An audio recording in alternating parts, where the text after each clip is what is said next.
She is a researcher for the National Renewable Energy Laboratory. Joining her is Daniel Wiggins Jr.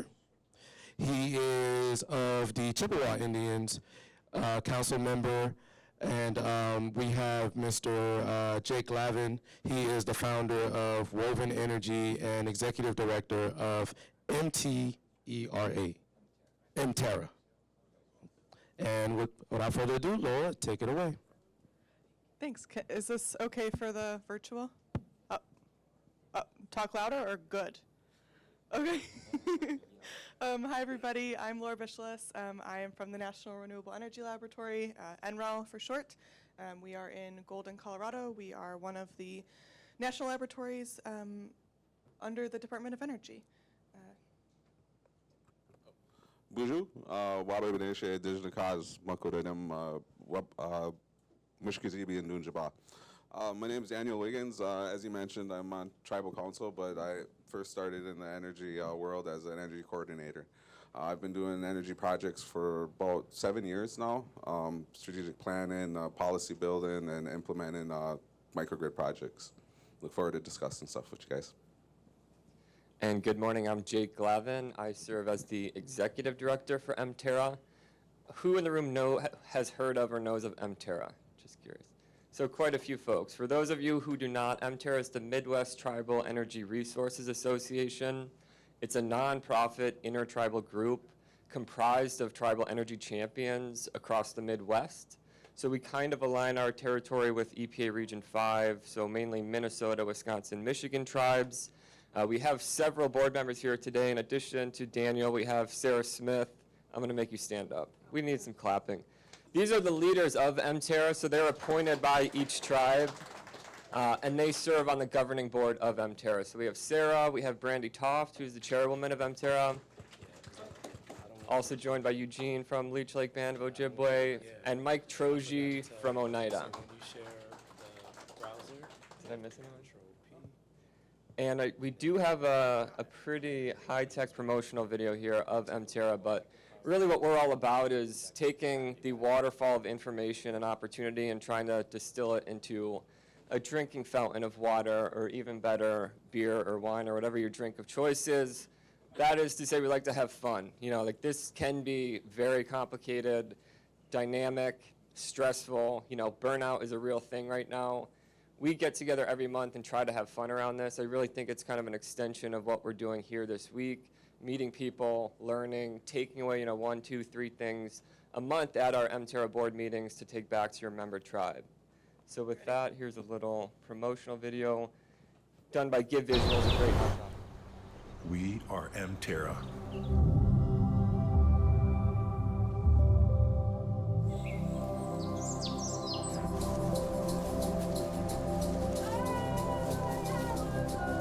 What will our world look like 7 generations from now?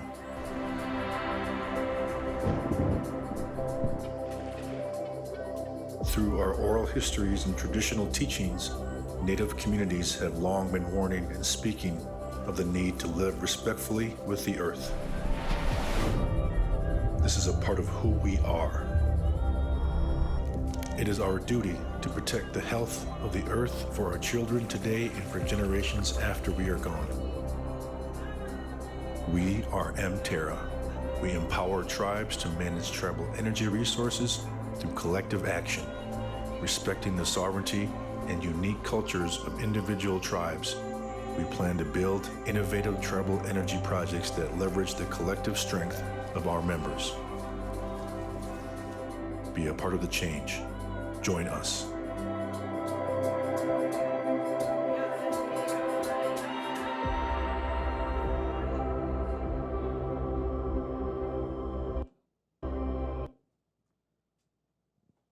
So that's a little bit about what we do. I just kind of want to point out, really, it is the tribal energy champions that drive MTERA.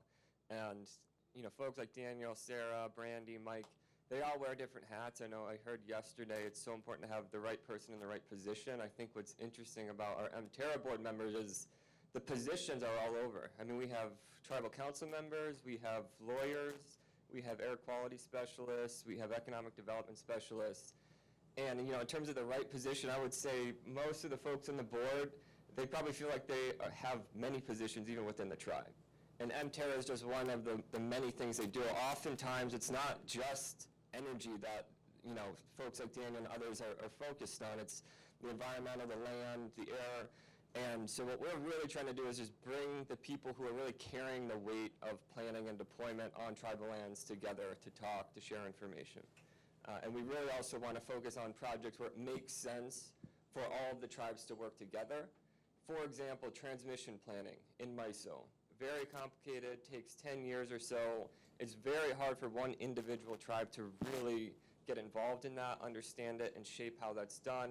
It's a good example of, you know, just a topic where it makes sense for tribes to work together to shape it.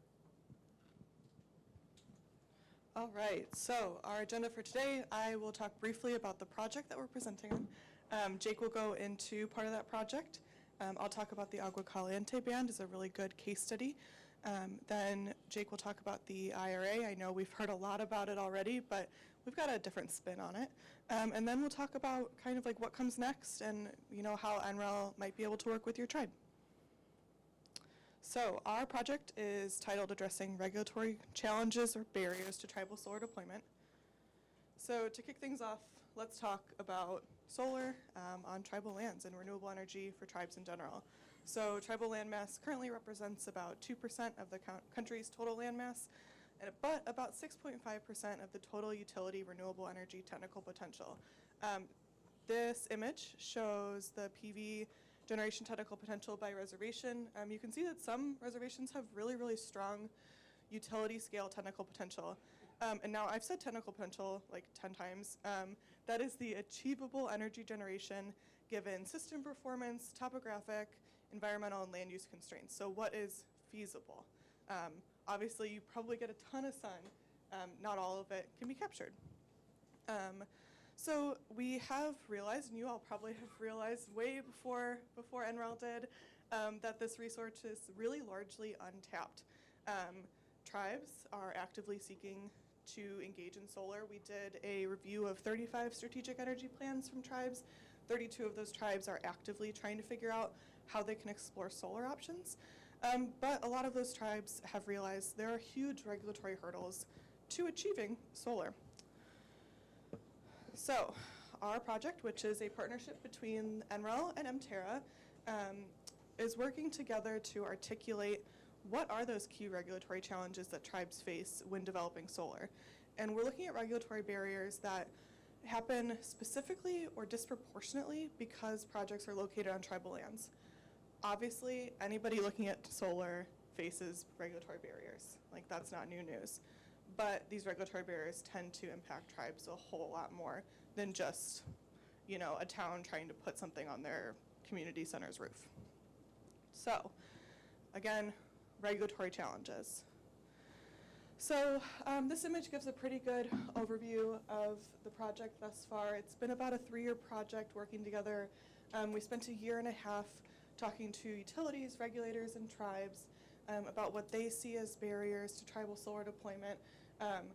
We did all of this during COVID, so unfortunately we couldn't get out and talk to people in person. So I just want to thank anybody who's participated and, you know, answered like my thousands of emails or filled out my surveys, or our surveys, I'm sorry. Like, we really appreciate the time that you all have taken. I know that it's been like a crazy 3 years, and we're so grateful. So that was like the first year and a half. Then we spent a long time bringing together all of everything we heard from the stakeholders and creating what we call the guidebook. And you'll hear me say guidebook like 1,000 times during this presentation. It's made up of 3 parts. The first is we heard all the stakeholders and really brought it together into 13 different barriers to tribal solar deployment, along with potential solutions, both short-term solutions and long-term solutions. We have case studies, which are tribes that have overcome these regulatory barriers in really creative ways. And then finally, we have what we call issue briefs, which are like 2-pagers on topics that anybody interested in tribal solar should know about, like tribal sovereignty. What are the different types of land paradigms? Obviously, in tribal sovereignty could be thousands and thousands of pages, and I'm not a lawyer. It's a starting point so that people who are new to it know that, like, hey, this is something we need to understand and we need to be respectful of. So that would have been the little light bulb. Then we spent like a year or so talking to stakeholders, showing them the draft of our report, trying to get feedback, and we are just finishing up editing, and the final guidebook will be available on NREL and MTERA's website on March 31st. So we're so close. Now, I've said regulatory barrier a couple of times. We focused on regulatory barriers, even though, you know, there's so many other barriers. We defined a regulatory process as any decision-making process that involves making rules that govern when, where, and how a solar project can be developed. So this means we didn't get into barriers that we did hear a lot about in our stakeholder engagement. Obviously, like finances. Oh, closer, got it. Obviously, like, money is a huge barrier, and if you have money, it's a lot easier to overcome the regulatory barriers. So we recognize, like, the non-regulatory barriers impact the regulatory barriers, but it was important to stay within the scope of our work as funded by the Department of Energy. And finally, to help set the scene for our guidebook and the rest of this presentation, this illustration provides just like how we are thinking about the scale of a solar project. So distributed, typically under 2 megawatts, that can be rooftop, ground mount on a facility. Then community scale, under 20 megawatts, you know, something that can power a couple of buildings. And then we get utility scale, which we think of as over 20 megawatts. Obviously, these are not set in stone. Everybody thinks about them differently, but we have to set a scene. And now, I'll pass it off to Jake. Or, I'm sorry, Daniel. I don't know if I'm supposed to come over here. You can go wherever you want. Good morning, everyone. So I kind of, I'll use this one. As I introduced myself, you know, I am from the Bad River Tribe, located in northern Wisconsin, so a pretty isolated area up in Wisconsin, but also a very high. There's a lot of utilities that run through the area, and so the Bad River Tribe has identified a lot of, I guess, barriers and challenges, not just working with energy projects, but working with utilities, working with states, working on a federal level, even working with other tribes to a certain extent. Not every tribe's goals are going to be the same as the next tribes or even the neighboring tribes in your areas. And so it's important for tribal members, tribal workers, tribal energy, you know, personnel to really go out and probably review your surroundings, review your areas, and review everything. You know, I think barriers and challenges are really going to arise from a lot of areas. Just an overview, tribes are often not represented in decision-making processes that impact their ability to develop energy projects. As far as relevant project scales, we can say all of them. You know, I think all scales of projects are affected by these regulatory challenges and barriers. What decisions states make ultimately do affect tribes, whether or not we want to accept their authority or not. Utilities do have to accept their authority. Relevant jurisdiction. Again, what is the relevant jurisdiction? Again, tribes usually refer to tribal codes and ordinances, but again, we're going to reside within states, we're going to reside within the United States, so there's going to be state and federal regulations. Potential reasons for lack of tribal representation. Oh, there's a lot of them. I always talk to, as a tribal leader now, I get privy to a lot of these federal conversations, and they're like, well, you know, Mr. Wiggins, what can we do to improve conversations or relationships? And it's like, just push send on an email. Pick up the phone and call us. We're pretty normal people, just like everybody else. Like, we take in information just like the next person. And so it is kind of concerning that they're a little flustered on how to even communicate with us, because we all speak English, actually. Financial resources, I mean, I'll start on top, so there is time. Tribal staff members, my real title is air quality technician. And people are like, Dan, you do energy projects? And I'm like, yeah, my tribe lets me. And we joke around about it a little bit, but my background is in renewable energy, and so it did fit with the position that I was doing. Air quality, renewable energy, we share a lot of the similar goals, and so we've made the position and developed the position into a really good renewable energy position, but also a program. Financial resources. Bad River is not rich. Everybody sees casinos, everybody sees these businesses on tribes, and they assume that tribes are bringing in a lot of this money and are able to afford a lot of these extracurricular activities, we can call some of them. And it's not true. Bad River barely can support their government functions and their day-to-day activities, and at the end of the day, grants are very valuable, financing is very valuable, finance and strategy, partners, stakeholders, all of that comes into play when you're working with financing projects. Technical expertise. I don't know everything. People call me and they say, Dan, what type of batteries are you using? How many hours do they got? When do you cycle them? And I'm like, I don't know. let me call my engineers. Let me ask that question, and then I'll get back to you. And so I don't know everything. I know my tribe very well. I know what our goals are as far as energy, but you got to bring in the right expertise eventually, and that usually costs. What is that? Number 2, financial resources. That go back to money. It can just also be with bringing up your tribal membership as well. Now that we are in the energy game, we are looking at bringing up a lot of our education, a lot of the schools that are surrounding us. They're looking at internship programs. They're looking at curriculum that is specific to our microgrids, not just specific to the energy world, but specific to what Bad River is doing. So fairly exciting. Sovereignty concerns. Every tribe has sovereignty concerns. You waive any type of sovereignty, you can have a 500-page contract, and your leadership is going to find that waiver of sovereignty. They will grab that out, and they will ask you why. Election procedures. I am on leadership. You know, it is going to change eventually. It will change in the future. That's on all levels, whether it's state, federal. We all know that administration can change goals and can change insights. Potential solutions. There are solutions. She's mentioned that, you know, finance, and if tribes do have money, does make it a little bit easier. You are able to work around some of those regulatory barriers and challenges, and that is facts. However, money doesn't address everything. If the utilities don't want you to hook up, you can have all the money in the world, and we have tribes in Wisconsin that have experienced that, and really utilities just say no. And so there's other ways to work around those responses, but you know, you do have to figure them out and go back to the drawing board sometimes. Some of the short-term solutions, you know, outreach from tribal staff or leadership to elected and appointed officials. It's very valuable. I think with the IRA, you're seeing a lot of these comment meetings, these comment sessions, these really opportunities to comment on a lot of this funding, a lot of this programmatic things that are arising, basically. It is a lot. like Jake said, there's only one of us, but it is so valuable to comment on everything. Like when they're asking tribes, you know, what do you guys want to do with EV? Tell them. You know, even if it's a small statement that says we just want to do it, it's valuable.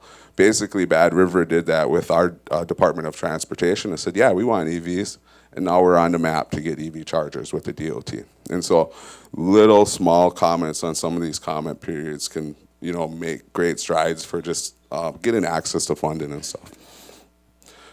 Tribal liaison positions, again, fairly important. A lot of federal agencies do have tribal liaisons. A lot of states have tribal liaisons. Identifying those people, making sure that you guys are communicating with them is fairly important. Long-term solutions, tribal members running or getting appointed to office. Obviously, I got appointed to office, not necessarily for energy goals, but it does help. One of the things that we are looking for is we have 2 utilities, and one's a cooperative. That cooperative does have a board that oversees it, and we are not represented on that board. So our goal is to get a tribal member on there in the next 2 weeks, actually. And so that part is fairly exciting, and I think we're going to do it. And then generic dockets. I really can't elaborate on generic dockets. Well, we're good. How can utilities and regulators build better relationships with tribes? Pick up the phone, right? Just call, just talk with us. But prioritize tribal hiring, I think, is absolutely a big one. And a lot of utilities, I would say if tribes have outside utilities on their reservations, I would hesitate to say there's 1 or 2 tribal employees on that staff. And so getting tribal members the education to really take on some of that workforce and get on some of those lineman jobs for transmission and those other things are really valuable. When we talk tribal independence and energy independence and tribal sovereignty and stuff, that's great. Those are great ideas. But you're not going to take it without having the personnel that are trained and ready to take on some of those roles. Using appropriate public meeting strategies for increased accessibility. Transparency. You need to have transparency with the community. You need to have transparency with the utilities, with the tribes. Public meetings are one way to show that, you know, you're a partner and you're making strides. You guys are doing the work. And then, you know, to bring in those comments, making sure you guys aren't missing anything. Learn about the community's cultural values and beliefs. We talked a little bit about this just even yesterday. There's a lot of contractors out there that are going to approach tribes with these new and fancy projects, and they're all great, but they do have to align with the cultural beliefs and kind of what the tribal goals are. And I think partners and stakeholders, or potential partners and potential stakeholders, need to understand the complexities around tribal culture and resources. And then formalize tribal relationships. Just establish partnerships. There's a lot of areas within the tribe that energy is touching, and it's not just me. So work with all of the staff within the tribe. There's a lot of utilities within the tribe. There's a lot of other, I always say, a lot of other smarter people than besides me that you could probably talk with and learn from and, you know, get involved with. Then we'll jump to the case study. Okay, so I'm going to talk about a case study. Like I mentioned before, our guidebook has 10 case studies of tribes who have pursued solar with pretty creative solutions to some of the barriers we've talked about. So I'm going to talk about the Agua Caliente Band. I don't know if anybody from there is joining us. If you are, thank you to Todd Hooks, who took the time to talk to us like a lot about this case study. So the Agua Caliente Band is in Southern California, kind of by Palm Springs. They have 400 members and a large land area, around 30,000 acres. Now, despite this pretty large swath of land, a lot of it is checkerboarded, which probably most of you know. It's when land ownership is intermingled between two or more owners, different types of jurisdictions, different ownership types. And the guidebook does go into more detail about different ownership types and land paradigms, in case you need more details. And now this is a real problem for solar development. You can't develop like a big utility project if you don't have a land that is in one type of jurisdiction. It's just like, it's too hard. So like we're really constrained. So the Agua Caliente, most of their land doesn't have a contiguous area of a square mile. So you can't do utility scale if you don't have a square mile, and they wanted to, but they realized checkerboarding was going to prevent this.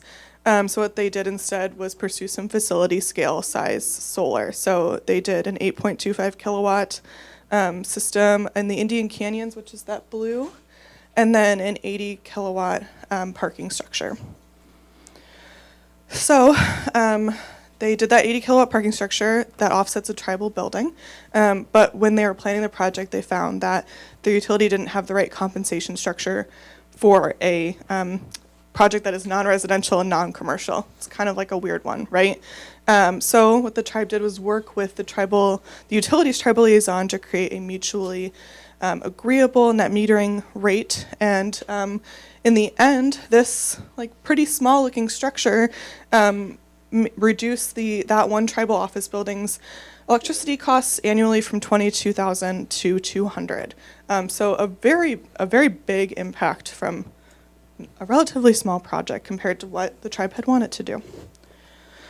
And then, oh sorry, I meant to also mention Todd Hooks, who works for the tribe, is their energy manager, really emphasized like how important it was that their utility had a tribal liaison, and we found that in a lot of stakeholder engagement, how important the liaison is.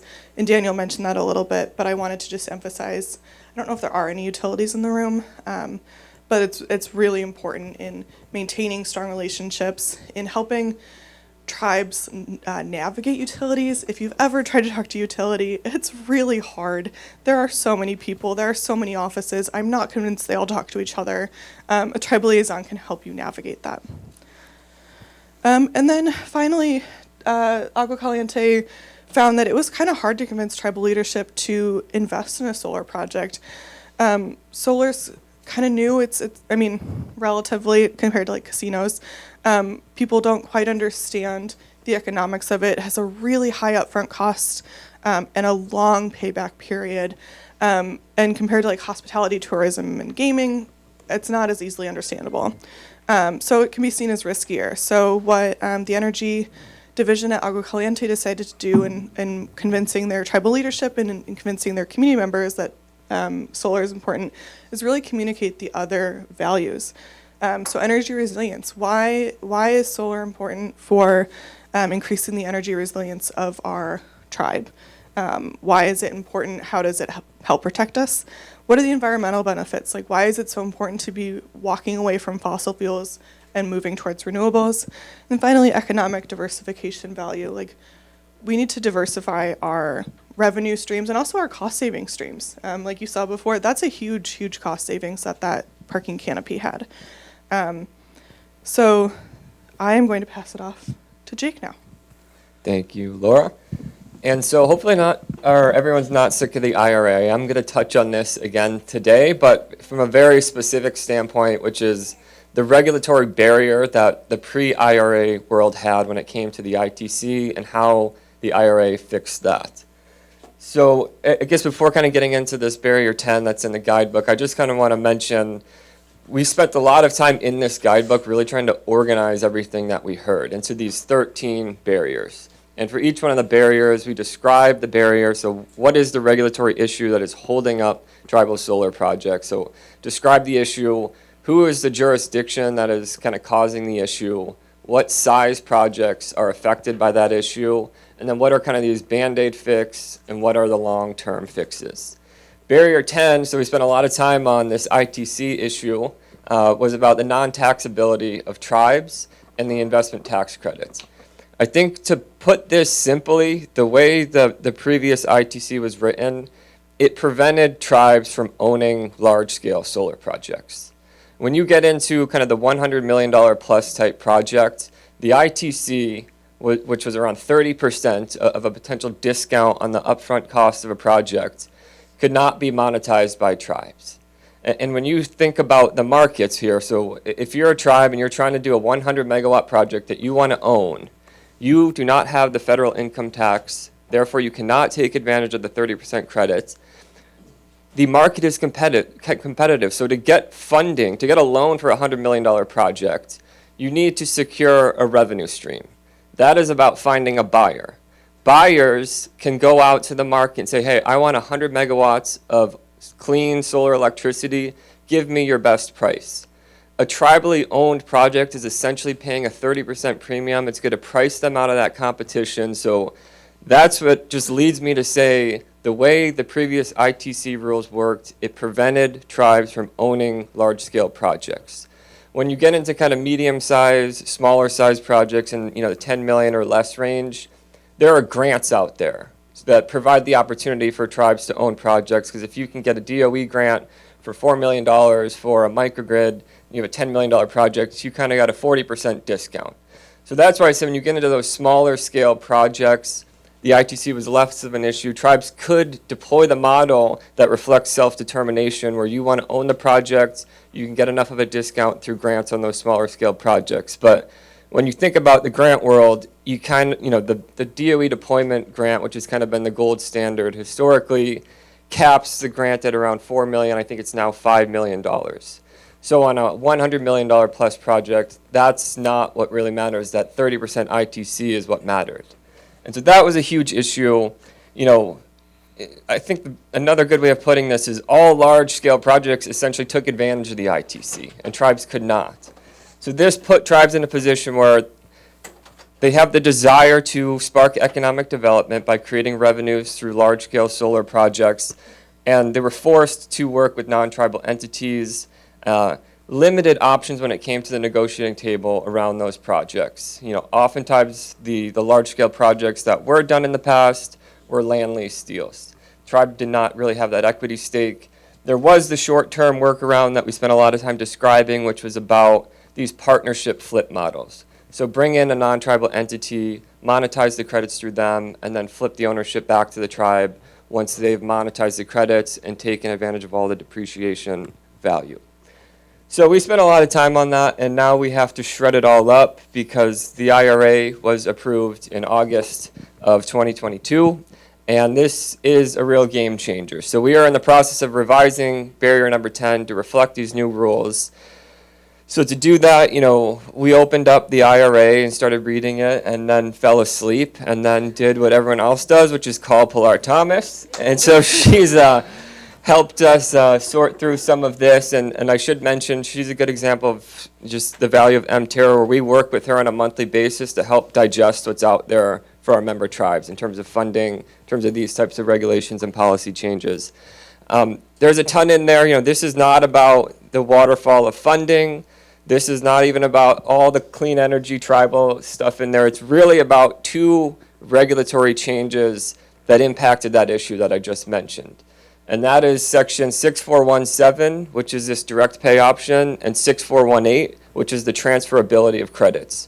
Those two things unlock tribal solar models that reflect self-determination. This opens up the door to tribal ownership of large-scale projects that was just not possible in the past.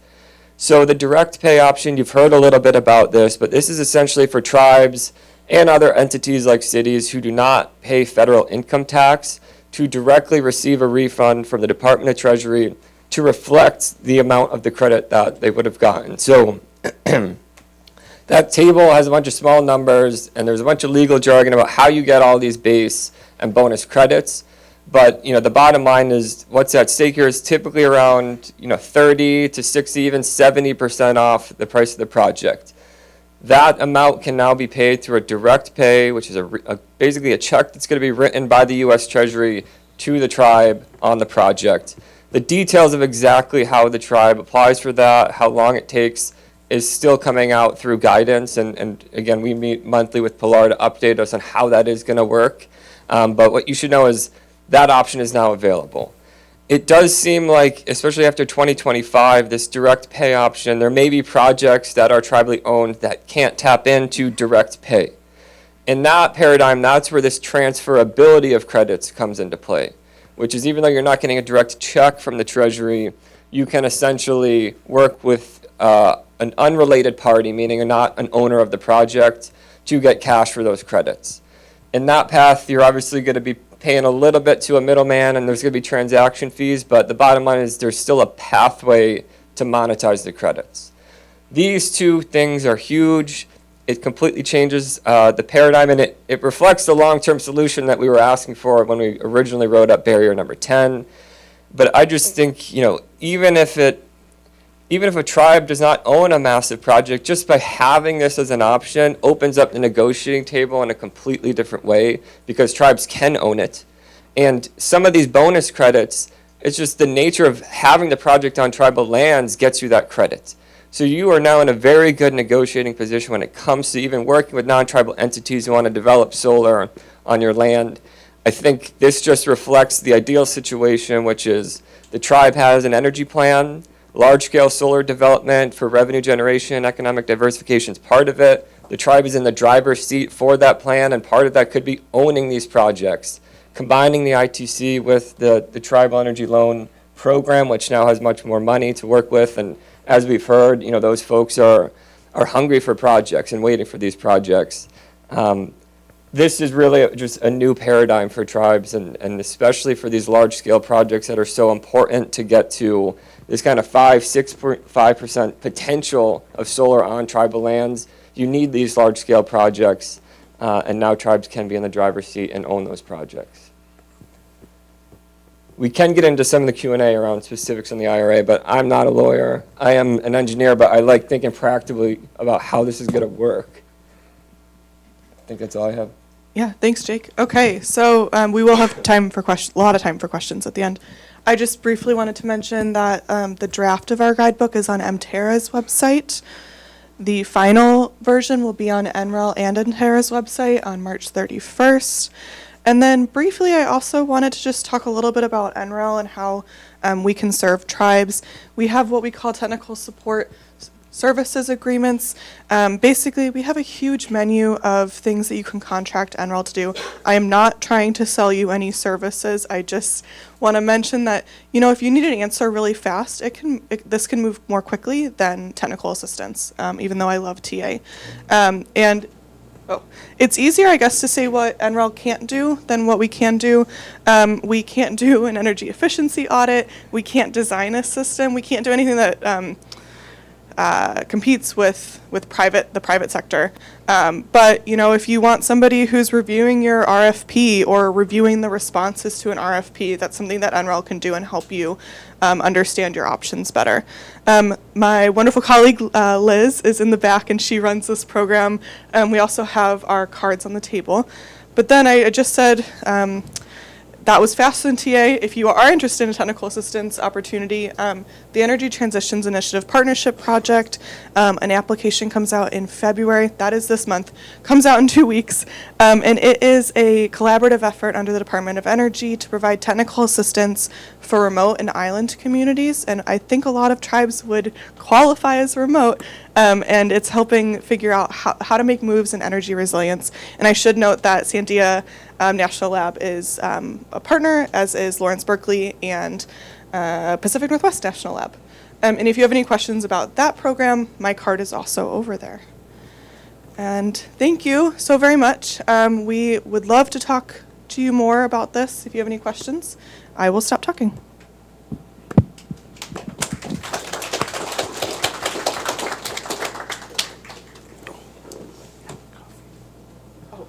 Yes, do we have any questions? Yeah. Good morning, Jake. I was hoping you'd elaborate because I don't think it's understood that there's two things you can sell from a solar plant. You can sell the actual electrons and you can sell the attributes or a credit. And so could you talk a little bit more about that? Is that the 2025 date? Is at that point you can't get the credit for the electrons, but you could get credit for the green tags is another way of talking about it. Just maybe clarify those two streams of money that could come in. Yeah, Thank you. and the bottom line is those streams of money are about once you have your project up and running, where is your revenue coming from? Are you selling the electricity to utilities or large energy users? Are you selling the clean energy attribute to someone, you know, like a large corporation that wants to say they're 100% clean? That had less to do with that, and purely it was about the investment tax credit, which is all about the upfront cost of the project. So that is, you know, you build a $100 million project, it's going to create a revenue stream for you through the two mechanisms that Sandra just mentioned. The credit I was mentioning in that 2025 issue is about your upfront cost is $100 million. You got the base credit of 30%, then the project was on tribal lands, and let's say you were an energy community, so you got 50% off the price tag of that project. You're going to spend $100 million, and then you're going to get through the Treasury a $50 million check that reflects that ITC of 50%. That is the whole direct pay. That check was the mechanism I'm talking about when I say credit, but I know that's confusing because I'm not talking about renewable energy credits. I am talking about the investment tax credit direct pay option from the Treasury. There is legalese language that, again, puts me to sleep, but beyond 2025, it starts fading out, and you might not be able to get that check, but instead, you're going to take that $50 million, and you are going to transfer that credit to someone who does have a federal income tax burden. And they are going to monetize it, but you're going to need to use a middleman who's going to take a cut of that. So instead of getting $50 million, someone's going to take 5% of it, or you might not get, you know, a dollar to dollar on what you're actually monetizing that credit at. So you're not going to get the full $50 million, but there's still a pathway to get some of that $50 million through the transferability of credits, which you might need to tap into when that direct pay option fades out. So just following up quickly on this topic, and you know, I like how you mentioned that tribes now have the ability to own the project, and it talks about if the project's on tribal lands. And when you say on tribal lands, does that mean trust land? Could it be fee land? Yes. It's either. It's flexible, so it aligns with the language in the Energy Policy Act of 1992, which is reservation plus, it's either. So it's all land on reservation, and even if it's off reservation owned by the tribe, that also counts. Talk to lawyers, but the reference is the Energy Policy Act of 1992 in terms of how they define Indian lands. And I can see Vicky's raising her hand.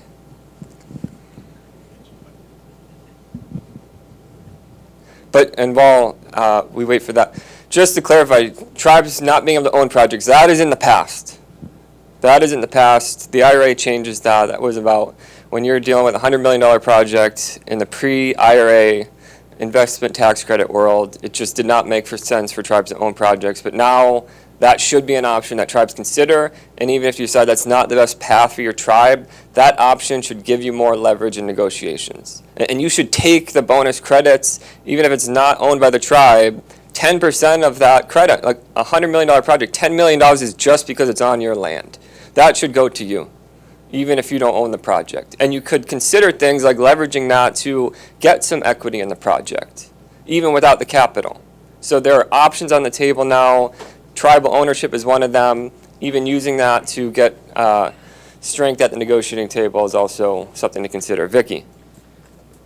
Okay, I'm going to play really stupid and dumb because I can't even balance my checkbook.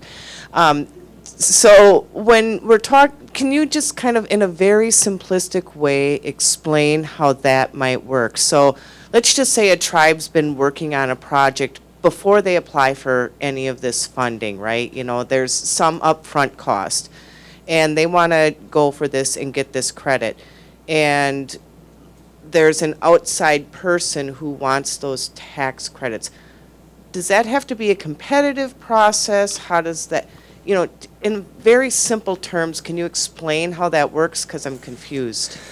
So in very simple terms, right now, for projects that are being constructed from this day forward, tribes should first and foremost, if they're going to own the project, use direct pay.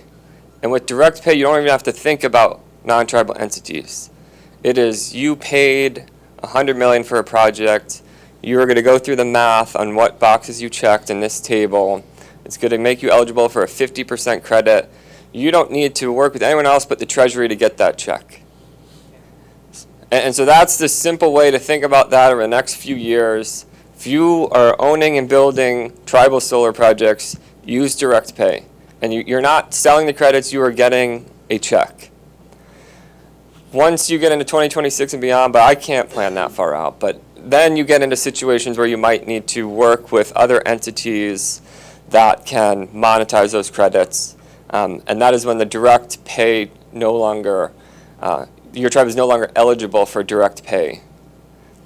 So close accounting practices are really needed, throughout the entire lifespan of the project in order to take advantage of those accumulated tax credits.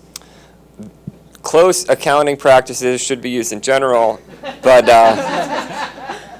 for what you're talking about, it's about what capital costs, what upfront costs are eligible for the credit. And that's a one-time thing. So that is, I'm building a $10 million microgrid, or I'm building a $100 million 100 megawatt project. The expenses that your costs for building that project are what applies to this ITC. It is your upfront cost, your capital cost. So that is the panels, the EPC contracts, so the engineering, procurement, construction, the mounting equipment, and even interconnection costs for projects 5 megawatts or less can be included in this now. So in terms of the accounting that is important to get the credit, it's everything in that upfront phase. The ongoing phase, we would get into the weeds here, but there's another option. Instead of taking the investment tax credit on the upfront cost, you can do what's called the production tax credit, and that is a credit on your actual production of solar. I would say for the most part, tribes are going to take advantage of the ITC. And that is because the PTC, the production tax credit, is really for, maybe projects in Arizona. So there are two main factors where it would make sense to actually go with the production tax credit instead of the investment tax credit. And that is if you have extremely low capital costs. So like your unit cost basis of dollars per watt to build the project, and very high capacity factors, meaning you have a ton of sun and you're producing a ton of solar to generate a lot of kilowatt hours in a given year. If that ratio works out, you might want to choose a production tax credit. For the vast majority of tribes, especially our tribes in the Midwest, it will not pencil out. You should do the ITC. But my point there was, if you decide to do the PTC, then you have to be good at accounting throughout the life cycle of the project. And you should be good at accounting for that no matter what, though. I think you just alluded to it here about upfront costs, but I think that's one risk that the tribes need to be aware of, that there's an upfront cost involved here before any kind of direct pay is going to be something you can consider. So I mean, just be aware, and I think that guidance is still being developed right now. There's a lot of risk on what direct pay is going to look like, I think, in the next few months or year or whatever. So just be aware of that. Yeah, and what Mike's pointing out to here is, that $100 million project, the tribe still needs to find the money to fund that project, because there will be the gap between when you spend that money and then when you get the $50 million check. That can still be very cost prohibitive for tribes with limited access to capital, but there are other opportunities out there through, DOE loan program where you can deal with that upfront capital issue through other mechanisms. But that's not to just downplay that you're still talking about a lot of money. I just want to also point out that with this, the takeaway isn't, hey, you should absolutely own a project yourself and do it all yourself. There's still reasons to bring on partners, and capital is one of them. And there are ways to leverage, what you're bringing to the table as a tribe to get some equity in the project without bringing the upfront capital. Hi, I have two unrelated questions, if I may. First is about this 2025 deadline. So is there like a safe harbor provision where you have to complete a certain amount of the project to qualify for that, or does the whole project have to be completed by 2025? No, I'm pretty sure, again, I'm not a lawyer, so take this with a grain of salt, but it's similar to safe harbor, like if you have 5% spend. And it does phase out from what I remember where it phases out. But my point is that starting 2025 and beyond, direct pay might not be a full option. Mm-hmm. You might have to use the transferability of credits, but I believe that it's not going to be, it's got to be done by then. If you spend 5%, I think you'll be safe harbored. Again, this is where you got to talk to a Pilar of the world, but that's my understanding. Okay, thank you. And then my other question is about what you said about communicating some of the non-financial benefits, like reliability and environmental benefits to tribal leadership. Does the guidebook address like how to quantify or communicate those benefits? No, it does not. Thank you, though. That would have been great. Oh, I can attest to what our tribe, at the end of the day, the savings is the number one metric. I think we want to know how many trees we're saving. We want to know how much power plants we're alleviating. But the number one number that they're looking for, because it's an energy project, a renewable energy project, is how much money is it going to save us, Stan? And that's still, I think, the number one key for tribal leadership to kind of take back. And the other thing is to make sure that it's clean. There's a lot of renewable energy technologies out there that may not necessarily fit the portfolio of a tribe. Hydro would be frowned upon probably in our area. Wind turbine is being talked about, but putting a huge wind turbine in the middle of Bad River isn't necessarily aesthetic and probably won't happen. And so even solar, to a certain extent, cutting trees to put solar in the ground, it's a question. There's a big question mark around that, because what are your goals?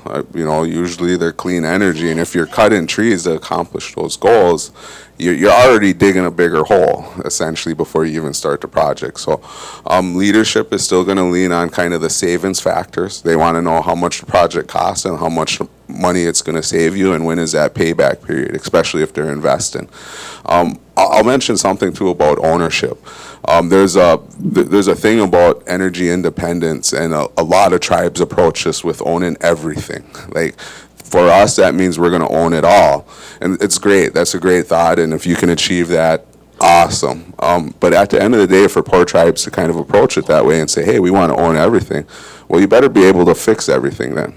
And so if you can't fix everything and address kind of the issues and the gaps that you're going to run into with owning a utility, with owning even just a small microgrid, we built a 500 kW, 2 microgrids, 200 kW and a 300 kW. We are not ready to take those over. We would love to own those at some point, but to fix them, we can't fix them. So it's very beneficial to bring in partners, not just for financing, but for the technical knowledge to run what you're doing. So. And I should say, Sarah just told me that the NREL website has a really good resource. Like, we have a solar page about non-economic benefits, and I'm also happy to talk about how to quantify it. We have an online question from Todd Ursherwood, and he asks, can you briefly explain how renewable energy credits and tax equity credits might work together?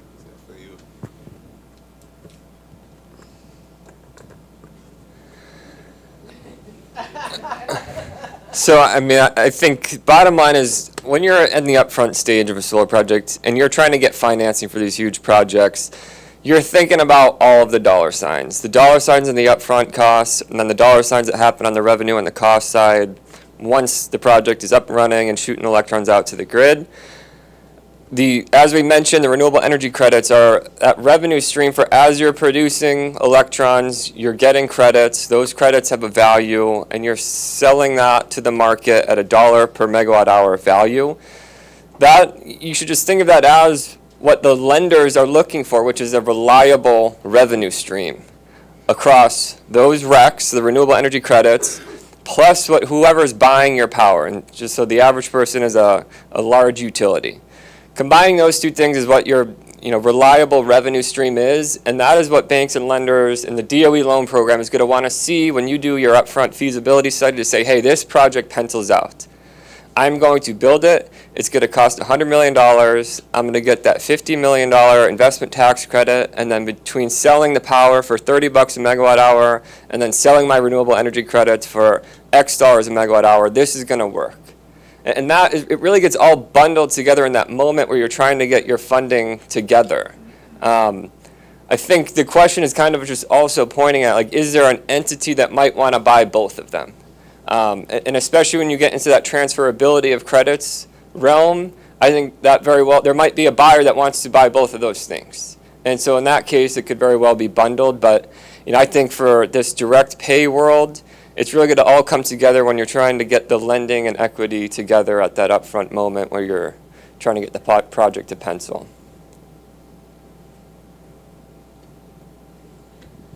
So, I was like, who asked that question? okay, sorry. On the part of MTERA that is really positive is hearing this stuff, because you have to hear this 20 times before you're going to even start to understand it or start grasping it. And one of the things that was said on one of the discussions on this was get a tax lawyer. And that really resonated with me because I don't want to leave something on the table and or take something that I didn't meet the last checkbox, and so then I owe it back at the end, or the tribe owes it back at the end of the day. So I think it's good to do your research on these things and really bring in some experts. Even if it costs a little money to do, you might gain 1,000-fold with these stacking tax credits or these stacking opportunities. So just that I pass that along. And that's why I'm hiring a tax lawyer, because I don't know, Yes. Vicki.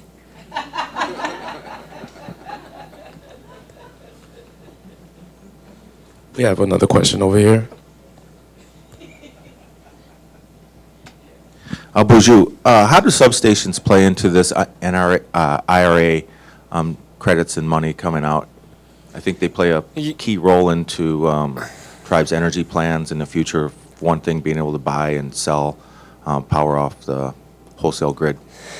Yeah, we're definitely waiting the guidance on the substation and interconnection cost details, because right now, we see language there related to this 5 megawatt threshold, but, what is that 5 megawatts? Is that how much solar you have, how much battery, how much load you have? So we have questions around that, but those costs now are eligible for that kind of 5 megawatt or less threshold. And that is very important, because there are a lot of projects that you can do, a lot of the microgrids that we've heard about are kind of 5 megawatts or less. And that substation is a key asset in that whole paradigm, where it's, what am I buying from the utility? What is my load? What am I using for my solar? What am I using for my batteries? And the control system and substation is kind of the brains and the point where all of that happens. And so now those costs are eligible for the ITC. We're waiting the guidance on how they define that 5 megawatt threshold.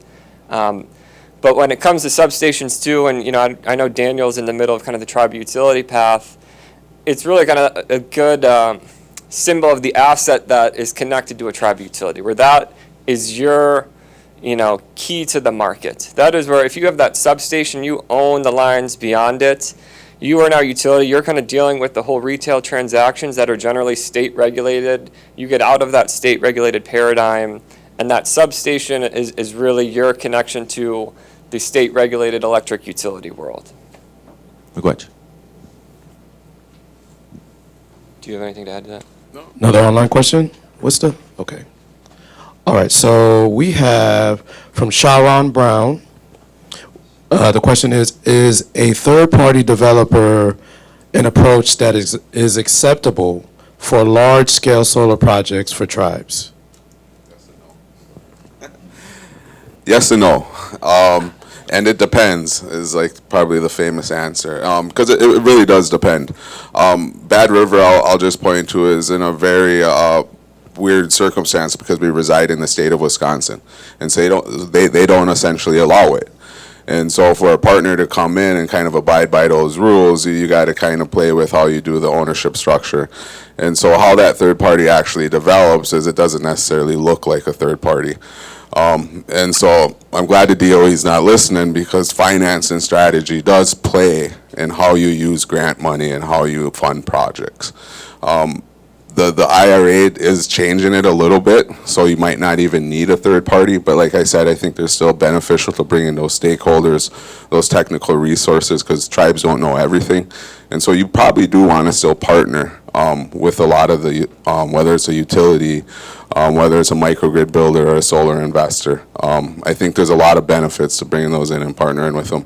But the question is yes and no. In some states, it's going to work very well for tribes to have a third-party ownership. In other states, it's just simply not allowed. Okay, any other questions from the room? All right, so we thank you very much to our panelists. Thank you so much. Miigwech. A great presentation.